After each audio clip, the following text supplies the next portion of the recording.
Idas à praia geralmente são momentos de alegria, porém, dependendo da espécie que você se deparar por lá, toda a sua felicidade pode ir literalmente por água abaixo. No vídeo de hoje, você vai conhecer 10 animais que você definitivamente nunca vai querer encontrar durante uma tarde de praia, viu? Não se inscreva se esquecer e vem comigo, porque eu sou o Thiago Tadeu e sejam bem-vindos ao Mundo Inverso. Caravela portuguesa.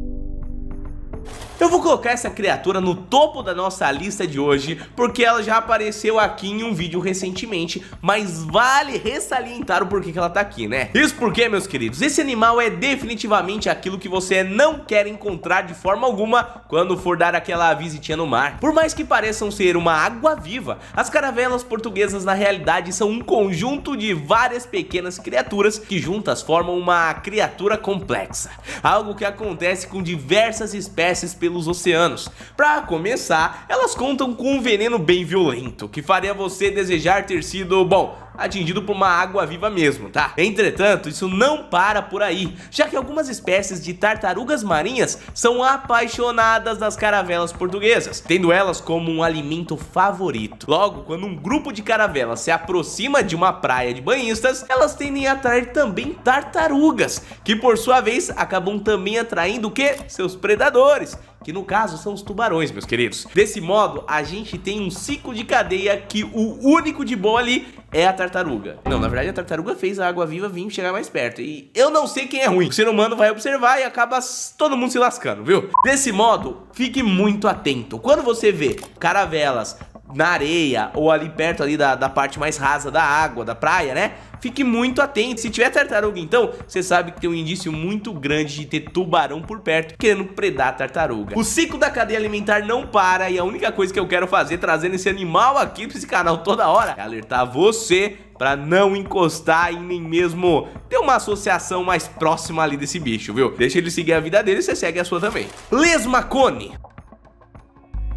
As lesmas cones são algo que você com toda certeza não vai querer trombar ali na areia da praia, viu? Principalmente sem ter visto esse vídeo aqui primeiro. Justamente porque as conchas dessas lesmas são realmente muito lindas, o que acaba, claro, atraindo aquelas pessoas que gostam de colecionar conchinhas, não é mesmo? Nisso, as pessoas vão sem medo, justamente porque é difícil a gente acabar vendo uma lesma e caramujos como ameaças, né? Apesar de que, bom, muitos trazem doenças. Mas na praia, quem nunca saiu pegando conchinha sem pensar duas vezes, que atire a primeira pedra. E se você tentar pegar uma concha dessas que ainda está sendo habitada por uma lesma, bom, ela pode responder utilizando o seu sistema de defesa, que é uma ferroada com veneno. Ela injeta esse veneno como uma espécie de arpão, literalmente, e ele é tão poderoso que apenas uma gota dele seria o suficiente para acabar com a vida de 20 ou até mais pessoas. E pro nosso terror, essas criaturas são encontradas em regiões tropicais de água salgada, ou seja, família, podemos ver elas pelo Brasil também. Ah, e mesmo sendo extremamente tóxico, o veneno não vai acabar com a sua vida na hora, tá? Já que a quantidade que a lesma administra por ataque não é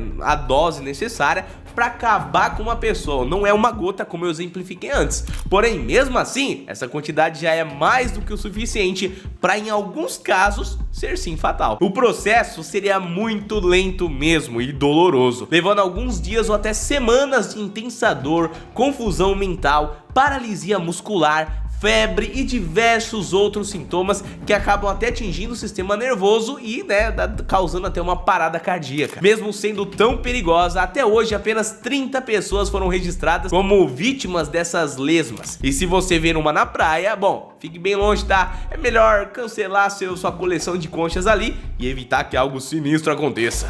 Cobras do mar.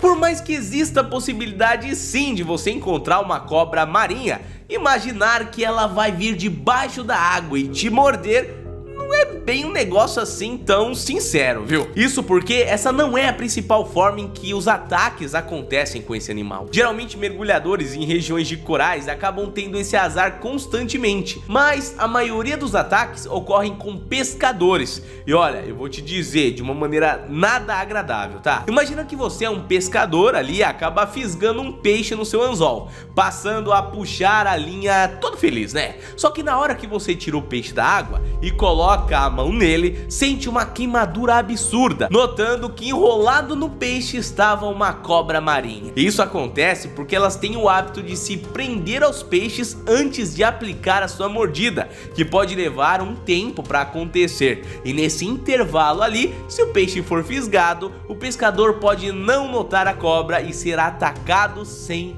ver. Então você imagina, não é que ela vai necessariamente atacar um banhista, né? Pode continuar indo na praia, mas é muito bom se atentar, principalmente se você gosta de uma pescaria. Arraias. Imagina um peixe equipado com uma espada. Não, eu não tô falando aqui de um peixe espada, tá? Nesse caso ele é mais a própria espada em si do que um peixe equipado com uma, né? Eu tô falando das arraias, uma das espécies marinhas mais perigosas de se encontrar numa praia. Inclusive não é algo tão comum assim para a maioria das pessoas, né? O mais tenebroso é que essa espada é totalmente oculta pelo seu corpo, sendo apenas utilizada em ataques rápidos e surpresa, que tendem a impedir que a sua vítima possa reagir, né? Além disso, como elas costumam nadar bem rente ao solo, a maioria dos ataques na natureza ocorrem quando algum banhista acidentalmente pisa em uma aia que tá passando por baixo dele e, bom, xablau, né? No entanto, mesmo em cativeiro, algumas pessoas acabaram tendo complicações com esses animais, algo que é principalmente reforçado pelo detalhe do seu veneno ser fatal em alguns casos. Digo, se você for atingido em alguma extremidade do corpo, ainda há muitas chances de você ficar de boa, viu? Mas, bom, em outros lugares, os sintomas podem ser severos mesmo. O maior problema do veneno é que se for atingido o peito, pescoço ou o tórax, do tronco em si, o veneno pode rapidamente chegar ao coração, pulmão, fazendo com que uma pessoa venha a óbito. E mesmo que você fique olhando pra baixo pra ver se não tem alguma arraia passando, elas também gostam de se enterrar na areia, viu? Porém, existem muitos registros de pessoas que vieram a óbito, principalmente por conta da ferroada em si, que essa, meus queridos, dizem ser muito dolorosa, viu? Inclusive, um biólogo famoso, caçador de crocodilos, não é mesmo? Ele, inclusive, morreu por conta disso. Tava fazendo um mergulho, o cara pegava crocodilo, alligator lá, e foi fazer um mergulho e acabou vindo a óbito. O editor tá mostrando pra vocês aí na tela, mas esse tipo de coisa acontece, viu? Maré de sangue. Geralmente algas não são algo perigoso para a humanidade, né? Não é à toa que elas são até um alimento essencial, né, para várias culturas aí do mundo. Só que existem diversas espécies de algas pelos oceanos e, bom, nem todas elas são amigáveis conosco. Essa espécie aqui em específico consegue levar isso para um outro patamar, sendo responsável por criar as marés vermelhas, já que dependendo da sua maturação, elas passam por um processo de oxidação, fazendo com que fiquem avermelhadas. Porém, quando isso acontece, mais um fenômeno também ocorre, que é a liberação de substâncias tóxicas para nós humanos, né, para toda a água. Assim, por mais que possa parecer interessante nadar em um lugar assim, só de ter ela em contato com a sua pele, boca, mucosas ali, você acaba engolindo, ingerindo, né, vai para dentro de você. E olha que você será acometido por muito mais sofrimento mesmo. Dentre as reações estão desde irritações, alergias, ficar se coçando, um monte de outra coisa. Caso você engula sem querer, poderá ter reações estomacais ainda mais severas. Então, meus queridos, por mais que essa maré aí de sangue possa parecer muito bonita, pense que essas algas aí, esse organismo vivo, não é algo tão interessante para se ter contato. Peixe-leão.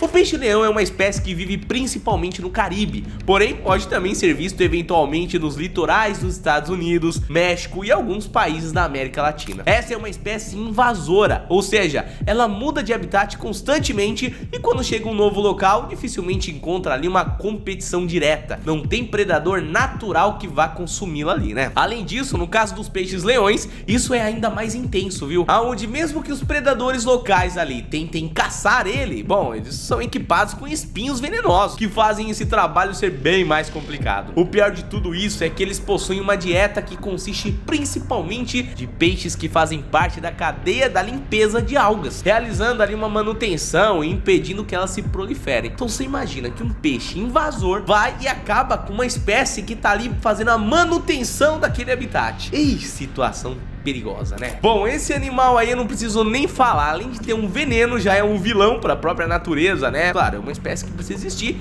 principalmente se existisse controlada no seu habitat natural. Cachalote. As cachalotes são uma das espécies de baleias mais antigas que ainda estão vivendo nos oceanos nos dias de hoje, sendo ali vindas diretamente da pré-história. Essas também são as maiores baleias e predadores com dentes que existem no mundo, viu? Aliás, sendo tão boas no que elas fazem, essa é uma espécie que está presente por todo o mundo, existindo poucos animais que consigam confrontar frente a frente. Pra você ter uma ideia, até mesmo tubarões sofrem para lidar com esses animais. Não é raro você encontrar cachalotes repletas de marcas de ferimentos e arranhões, algo que demonstra a quantidade gigantesca de confrontos que elas tiveram ao longo da vida. Pra você ter uma ideia aqui, família, elas poderiam ser capazes de enfrentar, quem sabe, até megalodons. Porém, isso mudou numa era bem recente, quando elas se depararam com o maior predador que já existiu no planeta, os seres humanos, né? Durante as grandes navegações e quase até nos dias de hoje, esses animais foram caçados à exaustão, fazendo com que os seus números populacionais despencassem. Isso aconteceu por conta da quantidade de gordura que apenas uma baleia dessas é capaz de fornecer, algo que naquela época era essencial para a iluminação urbana. Você imagina, né, a galera até hoje, as lamparinas, não sei se você já fez com água, óleo, um barbantezinho ali, você tem uma vela praticamente infinita, você precisa reabastecer com óleo. Você imagina naquela época que fazia com a gordura dessa baleia, né? Bom, essa caça apenas diminuiu depois que a humanidade substituiu a iluminação por lâmpadas elétricas, né? E aí foi diminuindo a demanda pela gordura das cachalotes para zero, literalmente, permitindo que a espécie voltasse a se desenvolver. Mas olha, eu vou falar, depois de muita luta, né? Barracuda. A barracuda é um peixe tão maluco que a banda Herf fez uma música com o nome dessa espécie de título, viu? E a escolha não foi à toa, já que essa é uma das espécies de peixes mais poderosas que existe no mundo, e você definitivamente não vai querer ver uma de perto. Elas chegam a medir quase 2 metros de comprimento, algo que não impede a sua velocidade, já que seu corpo tem um formato de torpedo que garante a hidrodinâmica necessária para elas serem tão poderosas. Além disso, elas também contam com dentes extremamente afiados, que podem arrancar membros humanos numa velocidade que a pessoa nem sequer note que algo aconteceu, viu? Tubarão-tigre. Mais assustador do que um peixe-tigre? Bom, só um tubarão-tigre. E olha que essa espécie existe, viu? Seu nome foi escolhido com precisão, já que todas as espécies de tubarão pelo mundo, bom, essa é a mais agressiva com seres humanos. Você achava que era o tubarão branco? Eu sempre falo que os tubarões brancos, e como o filme Tubarão, né, fez com que eles ganhassem uma má fama relacionada aos seres humanos, mas na prática eles nem gostam da nossa carne. E os ataques são mais ali para um teste, para saber o que tá acontecendo, ver ali, nos confundem com tartarugas, focas e tudo mais. Mas no caso do tubarão-tigre, a história é outra, viu? Já que essa espécie parece realmente gostar de comer a gente. Tô meio estranho, né? Mas você entendeu. Para você ter uma ideia, por mais que a quantidade de ataques dessa espécie seja bem menor do que a dos tubarões brancos, a sua taxa de mortalidade é incomparável, já que eles não vão para um ataque depois da primeira mordida, né, ver o que tá acontecendo e vão embora. Eles continuam atacando, é sinistro. Bom, família, esse vídeo vai ficando por aqui. Deixa nos comentários o que é que você achou dele e a gente se vê, é claro, no próximo. Um abraço, fica bem e até a próxima. Valeu!